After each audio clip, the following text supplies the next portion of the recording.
Just before 1 in the afternoon on March 7, 1945, Lieutenant Colonel Leonard Engerman of the 14th Tank Battalion stood on a wooded height above the small German town of Remagen and lowered his binoculars. What he was looking at was impossible. The Ludendorff Railway Bridge, one of the last intact crossings over the river that had defended Germany for 2,000 years, was still standing. Smoke drifted from the abutments. German sappers were running across the deck. Engineers were attaching the last of their demolition charges, but the bridge was there. Engerman radioed his commander, Brigadier General William Hoge of Combat Command B, 9th Armored Division, United States First Army. Within minutes, Hoge gave the order, "Take the bridge." Lieutenant Karl Timmerman of Company A, 27th Armored Infantry Battalion, led his men down through the town toward the river. The German garrison commander pressed the detonator. The bridge lifted, shuddered, and settled back onto its piers. The industrial demolition charge had not been enough. Sergeant Alexander Drabik sprinted across the deck and became the first American soldier on the east bank of the Rhine. Within 24 hours, 8,000 men were across.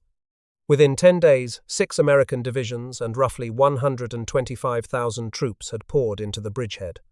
Adolf Hitler, in his bunker beneath the Reich Chancellery, listened to the news and ordered a flying court-martial. 5 German officers were tried by Generalleutnant Rudolf Hübner. 4 were shot. The 5th, already an American prisoner, was sentenced to death in absentia. Then Hitler relieved Field Marshal Gerd von Rundstedt for the 3rd and final time. The German High Command had not seen Remagen coming. They had not seen St. Lo coming. They had not seen the breakout at Avranches coming, or the pivot at Bastogne, or the river crossing at Oppenheim. From the pre-dawn hours of June 6, 1944, until the surrender of Field Marshal Walter Model in the Ruhr Pocket on April 18, 1945, German commanders on the Western Front suffered a recurring, almost ritualized failure. They consistently misjudged where American spearheads would strike, how fast those spearheads would move, and what those penetrations would mean. This is the story of why. The German General Staff had once been the most respected military institution in the world. Founded in 1810 by Gerhard von Scharnhorst and refined under Helmuth von Moltke the Elder, the General Stab had won the Franco-Prussian War, conducted the brilliant opening campaigns of 1914, and engineered the lightning conquest of France in 1940 in just 6 weeks. Its officers were trained at the Kriegsakademie in Berlin. Selection was brutal. Of roughly 700 candidates who took the entrance examination each year before the First World War, only about 160 were admitted. Of those, fewer than 30 per year were eventually given permanent General Staff postings. They were drilled relentlessly in the practice of operational analysis. They were taught to think like the enemy, to anticipate his moves, and to strike the decisive blow before he could. By the summer of 1944, that institution was still in place. Its commanders in the West were the most experienced field marshals in the German army. Gerd von Rundstedt, then 68 years old, had commanded army groups in Poland, France, and the Soviet Union. Erwin Rommel, the Desert Fox, had built his reputation in North Africa and was now charged with defending the Atlantic Wall. Gunther von Kluge had commanded armies at Moscow and Kursk. Walter Model was Hitler's favorite firefighter, the man who had stabilized Army Group North after the long siege of Leningrad and Army Group Center after the catastrophe of Operation Bagration. Hasso von Manteuffel, Sepp Dietrich, Paul Hauser, Hermann Balk, Johannes Blaskowitz. Each had decades of operational experience. Each had won battles on multiple fronts. Each was about to be outthought and outmaneuvered by an opponent he could not seem to read. The German military tradition was more than a body of doctrine. It was a national pride. The professionalism of the General Stab was woven into German identity. Men of Rommel's generation spoke of the army as an institution that had defined Prussia, then Germany, for 150 years. To be a German staff officer was to belong to a brotherhood of analysis. The red trouser stripe of the General Staff was a mark of intellectual aristocracy, and in the early years of the war, that aristocracy had delivered. Warsaw fell on the 27th day of the German invasion. Norway, in 2 months. France, the Low Countries, and the British Expeditionary Force in 6 weeks. Yugoslavia, in 11 days. Greece, in 3 weeks. The German staff system had appeared invincible. By 1944, the world was a different place. The United States had been at war for almost 3 years. Its industrial output had reached levels no nation in history had ever sustained. Nearly 90,000 tanks of all types, including almost 50,000 Shermans, 300,000 military aircraft, more than 5,000 merchant ships, including over 2,700 Liberty hulls. The Red Army had broken the back of the Wehrmacht at Stalingrad and Kursk, and during Operation Bagration was advancing west at a rate the German General Staff had never imagined possible. In Italy, Allied forces had taken Rome on June 4. In the Pacific, the Japanese Empire was contracting island by island. The strategic initiative had passed entirely to the Allies. The Germans were no longer choosing where the next battle would be fought. They were waiting to find out. There was, by the spring of 1944, a quiet desperation among the most thoughtful German commanders. They knew the figures. American war production in 1943 alone had exceeded the entire output of the Axis powers combined. United States factories were rolling Sherman tanks off assembly lines around the clock, finishing one roughly every 30 minutes at peak production. American shipyards had once built a single Liberty ship in less than 5 days as a publicity demonstration, with the Permanente Metals Yard in Richmond, California, launching the SS Robert E. Peary in 4 days and 15 hours from keel laying. Normal builds averaged about 42 days. The German economy, by contrast, was beginning to crack under Allied strategic bombing. The Ruhr Industrial District, the heart of German steel and coal production, had been hammered for 2 years. Synthetic fuel plants at Leuna and Politz were operating at fractions of their nameplate capacity. The Luftwaffe, which had once owned the skies over Europe, had lost its best pilots in the air war over Germany itself. By the time the Allies came ashore at Normandy, Goering's Air Force could put fewer than 300 fighters into the air on any given day, along the entire Atlantic Wall. In the west, the Wehrmacht still possessed formidable forces. Field Marshal Rundstedt commanded Oberbefehlshaber West, controlling Army Group B under Rommel in northern France and Army Group G under Blaskowitz in the south.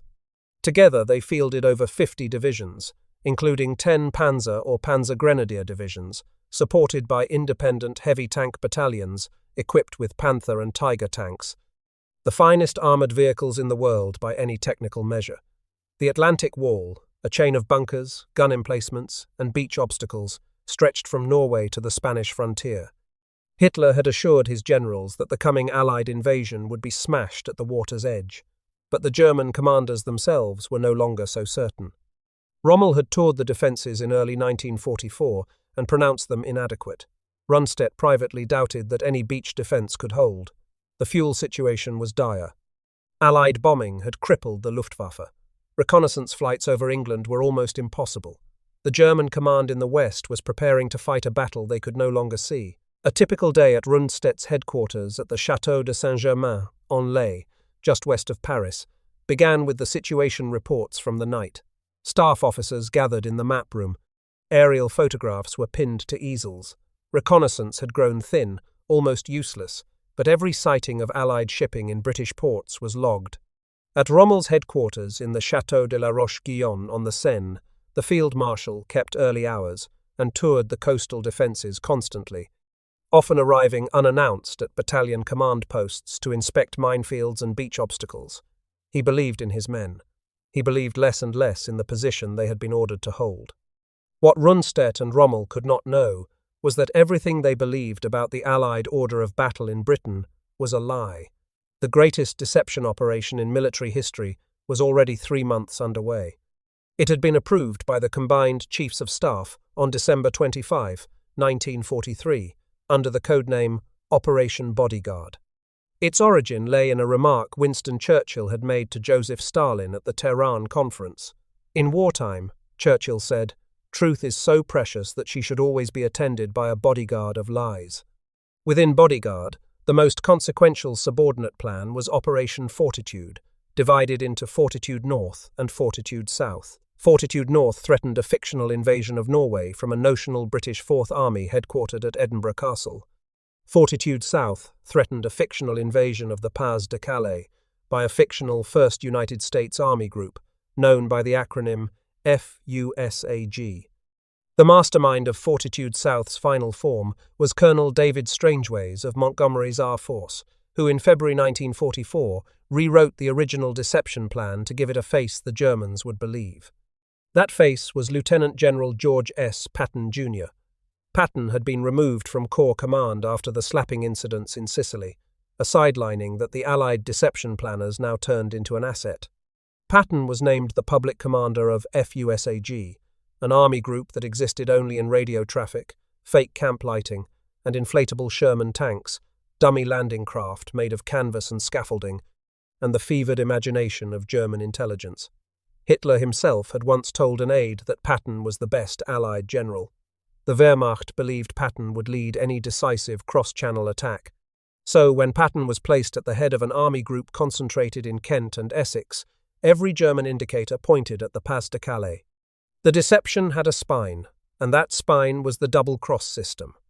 Run by an Oxford Don named John Masterman, the so-called 20 Committee operated every German agent in Britain as a controlled instrument. By 1944, every Abwehr agent dispatched to the British Isles had been captured, killed, or turned.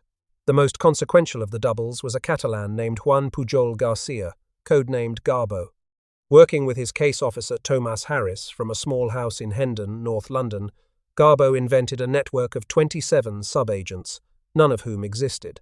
Between 1942 and 1945, Garbo sent the Abwehr 315 letters, some of them 2,000 words long.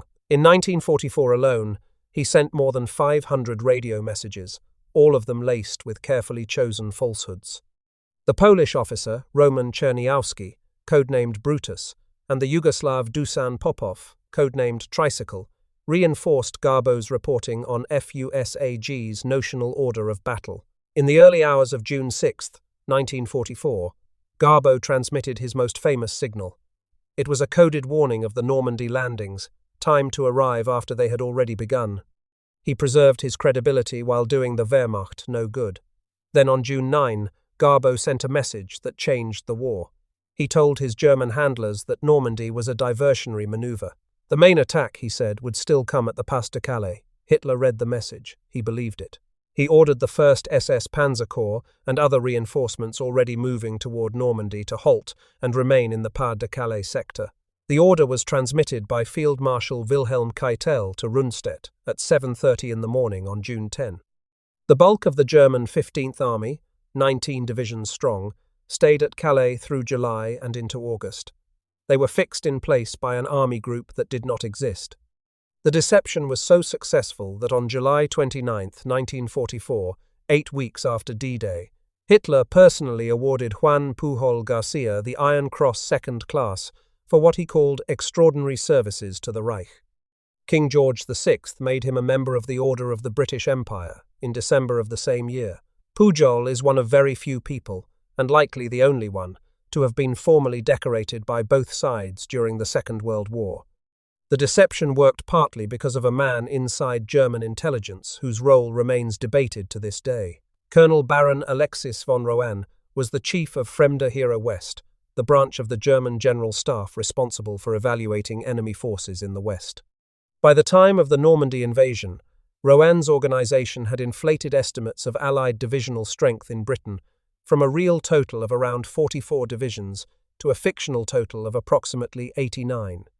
His subordinate, Colonel Roger Michel, later told British interrogators that Fremde Heere West had deliberately doubled its estimates because the rival Sicherheitsdienst was halving them before the figures reached Hitler. The Sicherheitsdienst then stopped halving without telling Rohan, and the result was that Hitler received the doubled figures intact. Some historians, including Ben Macintyre, have argued that Rohan was a quiet anti-Nazi who knew the figures were inflated and let them stand. Others note that there is no documentary proof of deliberate sabotage. What is certain is that Rohan validated almost every notional formation the doubles reported. He was arrested after the July 20 plot against Hitler and executed at Plötzensee prison on October 12, 1944. This was the picture in which the German High Command operated through the summer of 1944. They believed FUSAG was real. They believed Patton was about to launch the main blow at the Pas de Calais. They believed the Normandy landings were a feint, And while they waited for an attack that would never come, the Allies were preparing the breakout that would shatter the German front in France.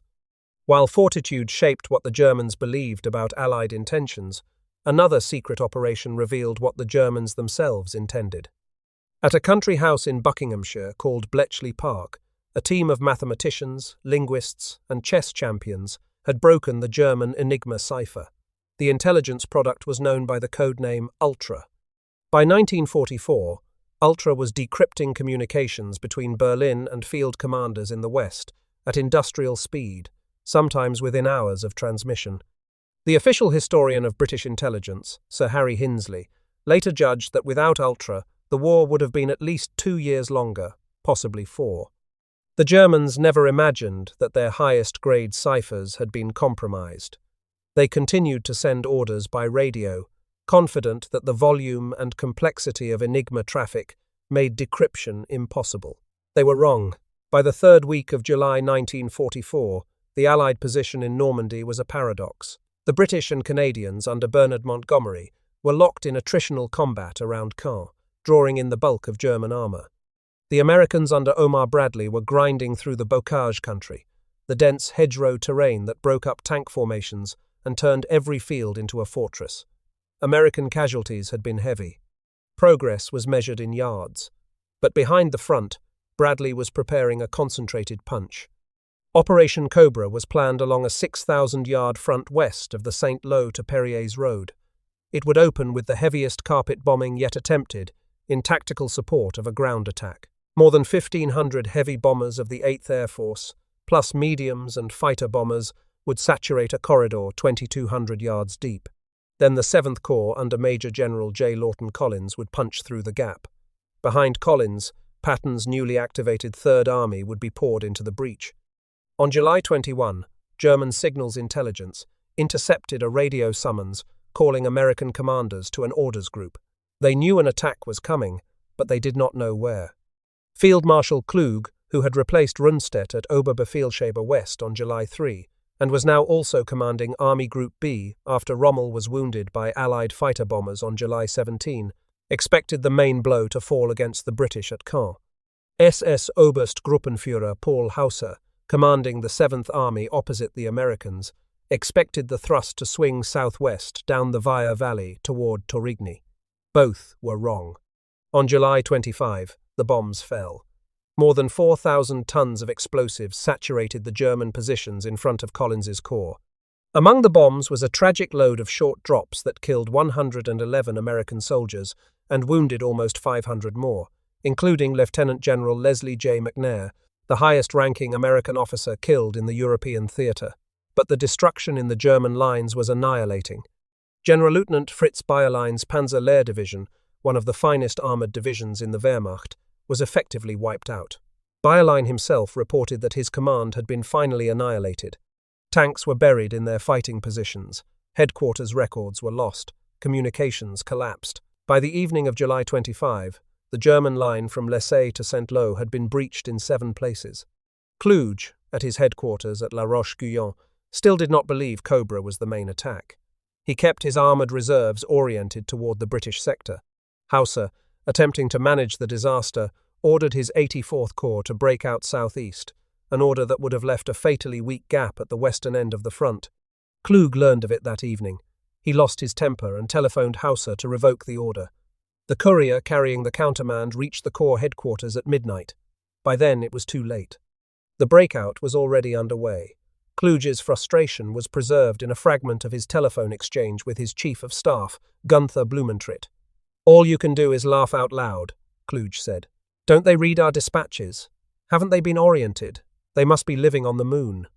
Someone has to tell the Führer that if the Americans get through at Avranches, they will be out of the woods, and they will be able to do what they want.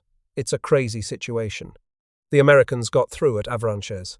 On the evening of July 30, the 4th Armoured Division reached the town ahead of the retreating Germans. At one point, an American column passed within a few hundred yards of Hauser's 7th Army command post. By July 31, the official close of Cobra, the 1st Army had taken 20,000 prisoners.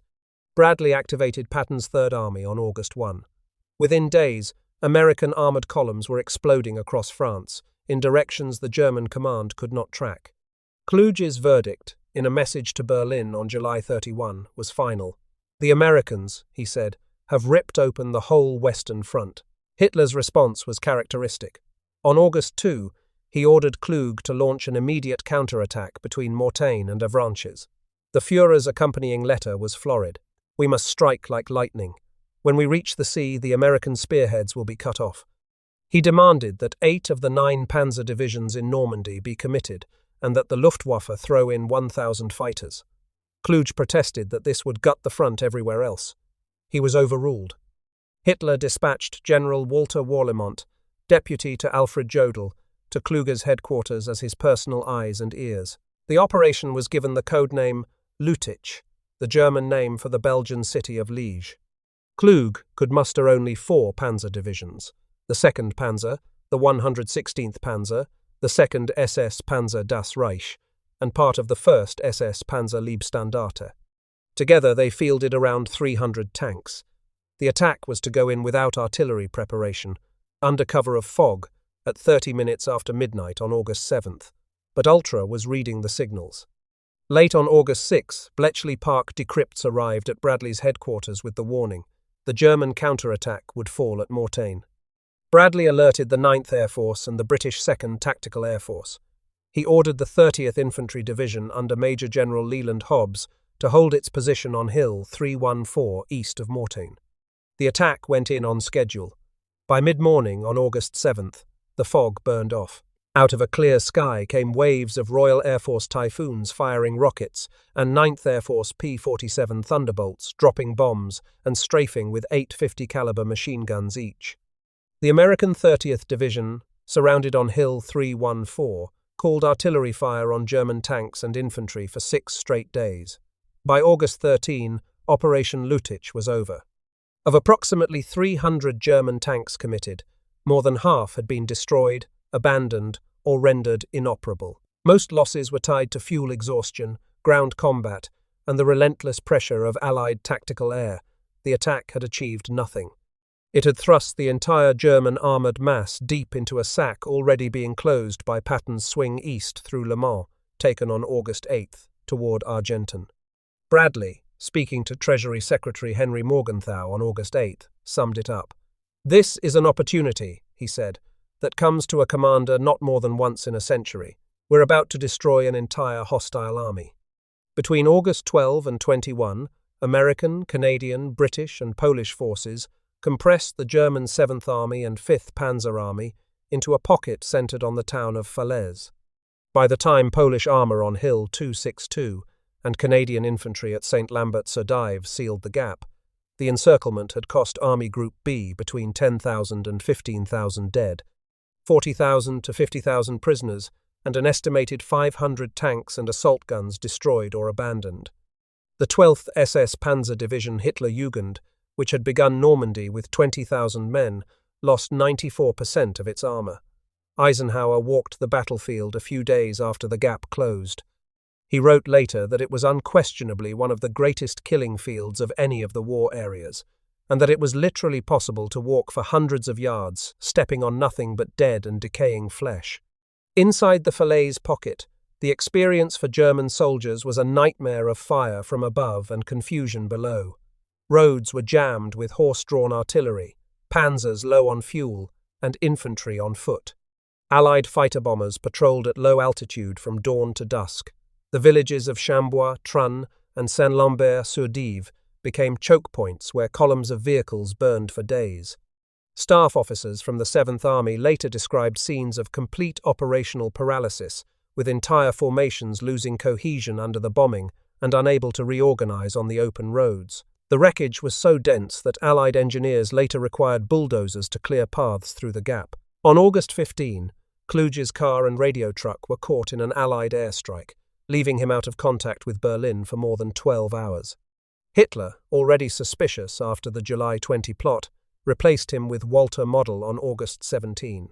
2 days later, travelling between Paris and Metz, Kluge swallowed cyanide. His suicide note urged Hitler to put an end to a hopeless struggle. Hitler dismissed the letter with the comment that Kluge would have been arrested anyway. What had happened in the 8 weeks since D-Day was not merely a tactical defeat, it was the collapse of a way of seeing the enemy. German doctrine assumed that armor required roads, decent weather, and dedicated logistical support. American armor, supported by an unprecedented logistical machine, operated at a tempo German staff officers had never been trained to predict. Between August 25 and November 16, a fleet of trucks called the Red Ball Express moved 412,000 tons of supplies from St. Lo to the front lines. At its peak, the system operated nearly 6,000 vehicles simultaneously and delivered approximately 12,500 tons per day. Most of its drivers were African-American soldiers from Quartermaster and Transportation Corps battalions. Patton's Third Army and Hodges's First Army were each consuming as much as 400,000 gallons of gasoline a day. The German army in the West was, by contrast, still substantially horse-drawn. Some Wehrmacht infantry divisions in late 1944 contained more horses than they had in 1918. Bradley later observed that Hitler had forgotten he was no longer fighting static troops in a Maginot Line, but a vast, mechanized American army fully mounted on wheels. Add to this the influence of Major General Pete Quesada's 9th Tactical Air Command, whose P-47 Thunderbolts pioneered a technique called armored column cover. Pilots in tank-mounted radio jeeps were embedded with Bradley's combat commands. The Thunderbolts above could be vectored onto targets within minutes by ground radio. It was the proximate cause of the Falaise Corridor of Death and of the Mortagne catastrophe. By early September, Patton's Third Army had bounded 400 miles from Normandy to the Moselle River in less than 30 days. Hitler, desperate to hold the western frontier of the Reich, ordered the creation of 10 new panzer brigades, numbered 101 through 119, and 25 new Volksgrenadier divisions. Hasso von Manteuffel, newly appointed to command the 5th Panzer Army on September 11, was tasked with stopping Patton in Lorraine. What followed at the village of Aracourt, east of Nancy, between September 18 and 29, was the largest tank-on-tank battle the United States Army would fight before the Battle of the Bulge.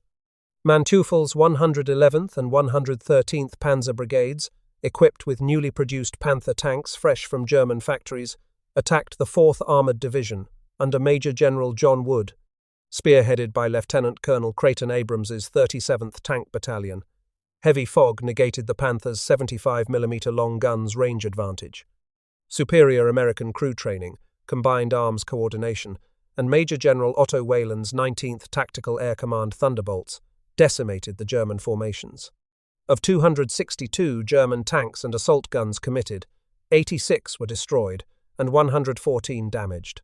Only 62 remained operational at the end of the month. The 4th Armored Division lost 41 Sherman mediums and 7 Stuart lights. The 111th Panzer Brigade was reduced to 7 tanks from an initial 90. General der Panzertruppen Hermann Balck, who had taken command of Army Group G on September 21, drew the obvious conclusion. His Chief of Staff, General Major Friedrich von Mellenthin, summarized it bluntly. When Balck took over Army Group G, Mellenthin wrote, it looked as though the Americans were determined to force their way through to the Saar and the Rhine, and General Patton might well have done so if he had been given a free hand. At that time the West Wall was still unmanned. No effective defense could have been made there. There was, however, one dramatic exception to the pattern of German strategic blindness, and it occurred in the same month. Operation Market Garden, Field Marshal Montgomery's airborne assault to seize a sequence of bridges in the Netherlands, ran from September 17 to 25. Here the Germans got it right. Field Marshal Walter Model, headquartered at the Tafelberg Hotel in Oosterbeek, had positioned the bloodied 9th and 10th SS Panzer Divisions of SS Obergruppenführer Wilhelm Bittrich 2nd SS Panzer Corps near Arnhem to refit. Ultra-decrypts had revealed the Corps' presence to the Supreme Headquarters Allied Expeditionary Force on September 14 and 15. The warnings, raised by Eisenhower's Chief of Staff Walter Bedell Smith with Montgomery on September 15, were dismissed. When the British 1st Airborne Division dropped near Arnhem on September 17, Bittrich reacted within hours. Walter Hardzer's 9th SS was dispatched to Arnhem itself. Heinz Harmel's 10th SS was sent to Nijmegen. Of approximately 10,000 men of Major General Roy Urquhart's division landed near Arnhem, only one battalion under Lieutenant Colonel John Frost reached the bridge. By September 25, When the survivors withdrew, the Allies had suffered roughly 17,000 casualties. The lesson cut both ways. When the Germans had accurate information and competent commanders to act on it, they could still execute brilliantly. When they relied on their own intelligence apparatus, increasingly compromised by Hitler's preferences and the structural rot of Fremde Heer West, they continued to be surprised. The contrast with what was about to happen in the Ardennes could not have been sharper. At 5:30 in the morning on December 16, 1944, more than 1,600 German artillery pieces opened on an 80-mile front in the Ardennes forest. 3 German armies, Sepp Dietrich's 6th Panzer Army to the north, Manteufel's 5th Panzer Army in the center, and Erich Brandenberger's 7th Army to the south, committed approximately 410,000 men, more than 1,400 tanks and assault guns, and 2,600 artillery pieces against 4 American divisions. 2 of those American divisions were green, 2 were recovering from the meat grinder of the Hürtgen forest. The German offensive, codenamed Wacht am Rhein, was Hitler's last gamble. Its objective was Antwerp, the recapture of which would split the Allied armies and force, in Hitler's vision, a separate peace with the Western powers. The Allied intelligence failure that preceded the offensive has been documented by Charles MacDonald in A Time for Trumpets, by Hugh Cole in the Ardennes, and by John Toland in Battle. The proximate causes were threefold. The Wehrmacht imposed strict radio silence, moving orders by courier and landline, and eliminating Ultra's principal source. The weather-grounded aerial reconnaissance from late November onward, and an analytical bias that Bradley himself called victory fever, convinced the Allied command that the Wehrmacht lacked the capacity for a strategic offensive. Only Patton's Third Army intelligence officer, Colonel Oskar Koch, had read the build-up correctly. By November 25, Patton wrote in his diary that First Army was making a terrible mistake leaving the 8th Corps static, and that it was highly probable the Germans were building up east of them. But the more interesting story is what the Germans got wrong about the Americans during the Bulge, not what the Americans got wrong about the Germans. Hitler's plan rested on 3 assumptions. That bad weather would ground Allied air power long enough to reach Antwerp. That American formations, once shocked, would behave like 1940 French troops and disintegrate. And that Patton's Third Army could not be redirected from its Saar offensive in less than the standard fortnight needed to reposition a field army. All 3 assumptions were wrong. American formations did not disintegrate. The 99th Infantry Division on Elsenborn Ridge held the most experienced Waffen-SS units in Germany for days. The 7th Armoured Division at St. Vith, the 28th Infantry Division on the Skyline Drive, and Brigadier General Anthony McAuliffe's 101st Airborne Division at Bastogne all resisted with a tenacity Hitler had insisted his troops would not encounter. When General der Panzertruppen Heinrich von Luttwitz, commanding the 47th Panzer Corps, sent his surrender ultimatum to McAuliffe at Bastogne on December 22, McAuliffe replied with a single word that became immortal: nuts, and Patton turned. On December 15, the day before the German attack, he had already told his staff to start making plans for pulling the Third Army out of its eastward offensive, changing direction by 90 degrees, and attacking north toward Luxembourg. At Eisenhower's Verdun conference on December 19, with Bradley and Bedell Smith stunned, Patton announced he could attack with 3 divisions in 48 hours. Shortly after the conference broke up, he telephoned his headquarters with the pre-arranged code phrase, "play ball." On December 22, exactly as he had promised, the 3rd Corps under Major General John Milliken attacked north with the 4th Armoured, 26th Infantry, and 80th Infantry Divisions. At 4:50 in the afternoon on December 26, a Sherman tank named Cobra King from the 37th Tank Battalion of the 4th Armoured Division made contact with engineers of the 326th Airborne Engineer Battalion at Bastogne. The siege was broken. Patton himself called the maneuver. 3 divisions wheeled 90 degrees in winter, over a single-lane road net, in the worst winter in 50 years, one of the most difficult operations of war. Manteuffel and Dietrich had not anticipated it. By January 25, 1945, the Bulge was over. German losses ran between 84,000 and 100,000 casualties, plus more than 600 tanks and assault guns destroyed. American losses were between 80,000 and 108,000, including roughly 19,000 dead and 23,000 captured or missing.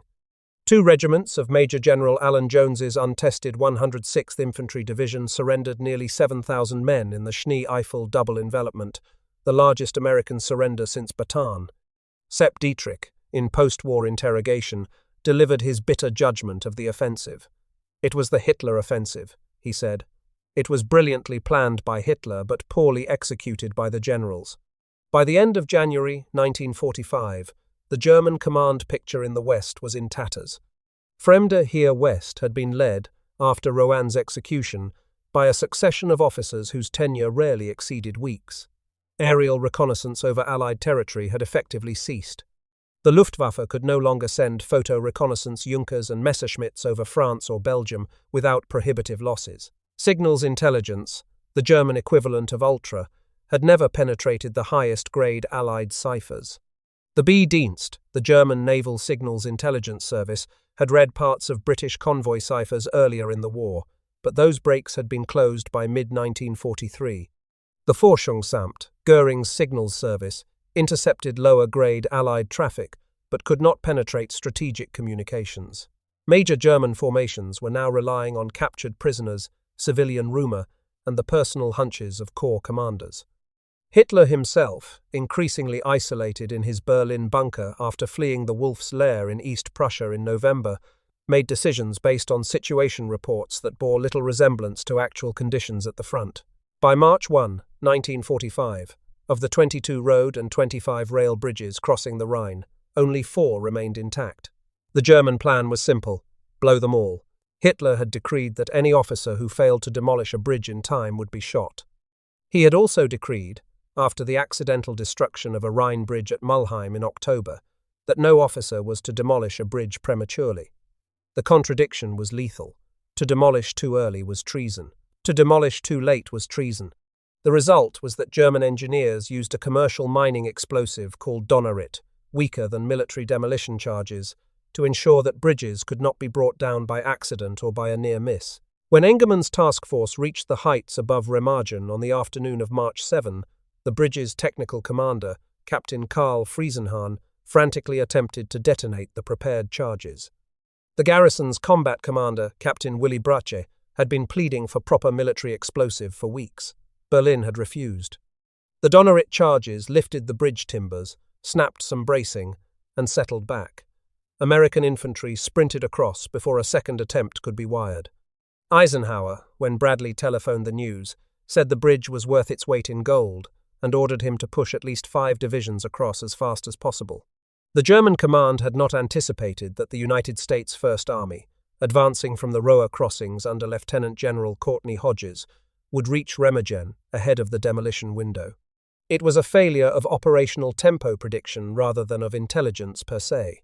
The 9th Armoured Division's reconnaissance had outrun the German rearguard's clock. 2 weeks later, on the night of March 22, Patton produced a Rhine crossing of his own. Determined to beat Montgomery, whose Operation Plunder was scheduled to cross at Wessel the following night, Patton ordered Mantonetti's 12th Corps to cross south of Mainz at Oppenheim that very night. The 5th Infantry Division's assault boats jumped off at 2200 hours without a preparatory bombardment in order to maintain surprise. The crossing was virtually unopposed. By dawn on March 23, Patton was on the east bank of the Rhine, telephoning Bradley. "Brad," Patton said, "for God's sake, tell the world we're across." Hitler, in his bunker, demanded a counterattack at Oppenheim. There were no reserves available to launch one.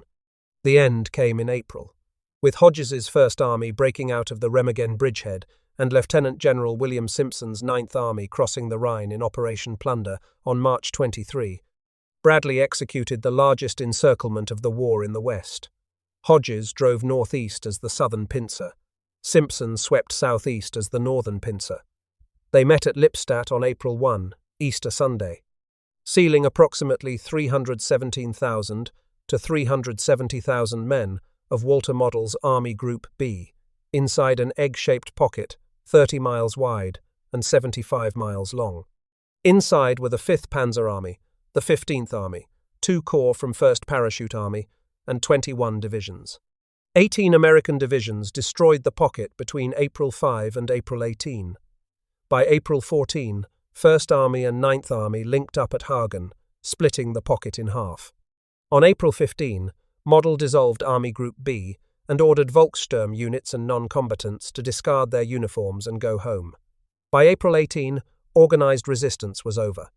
Approximately 317,000 German prisoners had been taken, including between 24 and 30 generals. The number exceeded the German loss at Stalingrad in personnel. American casualties were approximately 10,000, including 2,000 killed or missing. Walter Model himself, declaring to his chief of staff Karl Wagner that nothing remained for a defeated general, walked into a wood between Duisburg and Düsseldorf on April 21 and shot himself with his service pistol. He had told subordinates that a field marshal does not become a prisoner. Such a thing, he said, is just not possible. The pattern was complete.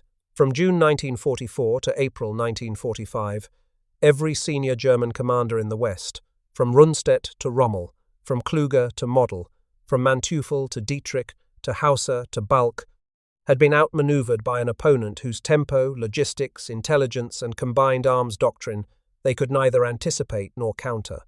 Each of these men was a professional soldier of exceptional experience. None was an incompetent, and yet each, in turn, watched American armor appear where they were not looking and paid the price. Why? The answer is no single but layered. It has 6 dimensions, and they reinforce one another. The first dimension was Allied deception. Operation Bodyguard, and within it Operation Fortitude South, fixed the German 15th Army at the Pas de Calais through the critical weeks after D-Day. 19 divisions stood idle, including 2 of armor, while Normandy bled.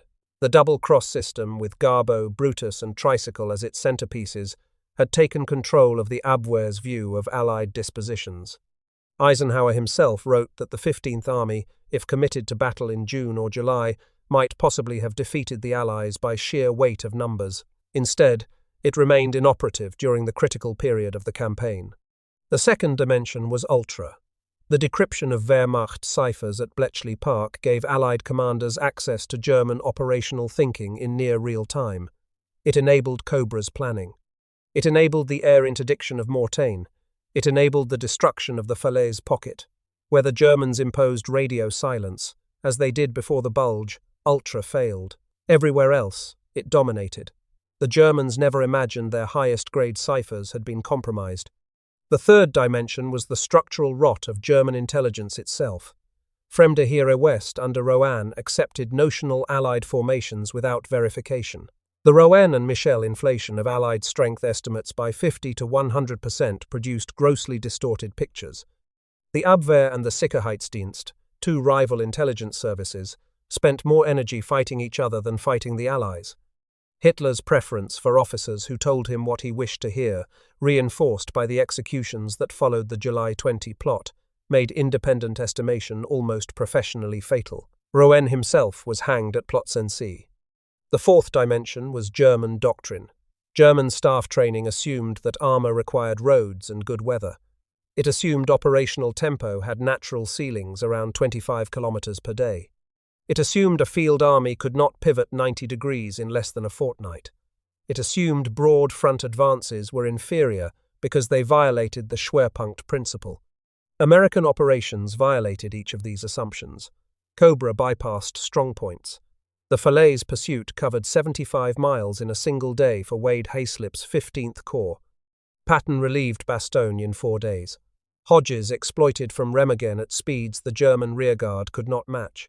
Bradley's double envelopment of the Ruhr pocket compressed an army group in 9 days. The fifth dimension was the American way of war itself.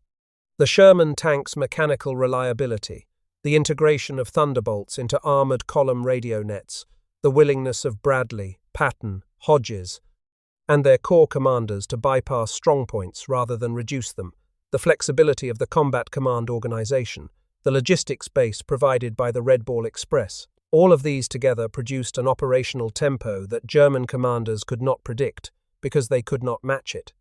Erich Brandenberger admitted that Patton's mode of armored war was, in his own phrase, according to the fundamental German conception, but the Wehrmacht could no longer execute it. The sixth and final dimension was Adolf Hitler. Every German army commander on the Western Front protested the Führer's insistence on counterattacks and hold-fast orders, and everyone was overruled. Rundstedt was sacked twice in 6 months. Rommel was forced to take poison. Kluge committed suicide. Model shot himself. Roen was executed. The Reich's command culture had inverted responsibility itself. Failure was the fault of the generals. Success was the genius of the leader. No professional army can fight effectively under such terms. And by the spring of 1945, the Wehrmacht in the West no longer could. The Wehrmacht in 1944 and 45 did not lose because its soldiers fought poorly. They did not. Many of them fought with extraordinary courage to the very end. The Wehrmacht lost because, by the summer of 1944, the Allies were fighting a war. The Germans could no longer see clearly enough to fight back. The German General Staff, once the most respected military institution in the world, had been blinded. Blinded by deception. Blinded by signals intelligence that read its mail. Blinded by an internal political culture that punished honest analysis. Blinded by doctrinal assumptions that no longer matched the war being waged.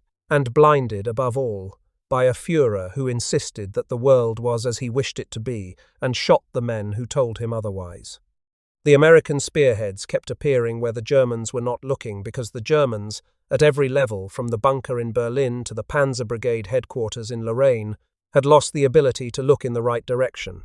By the time the Ludendorff Bridge stood unblown in the afternoon sun on March 7, 1945, the war in the West had already been decided, not by the men on the bridges or in the tanks, but by the men in the radio rooms, in the cipher huts, in the small house in Hendon where a Catalan and his case officer spun their patient web of lies. The German commanders never had a chance to read the war they were fighting. By the time they understood, the Rhine was crossed, the Ruhr was sealed, and the Reich was finished. Their professional tradition, their personal courage, and their tactical skill could not save them from a strategic darkness they had helped to create and could no longer escape.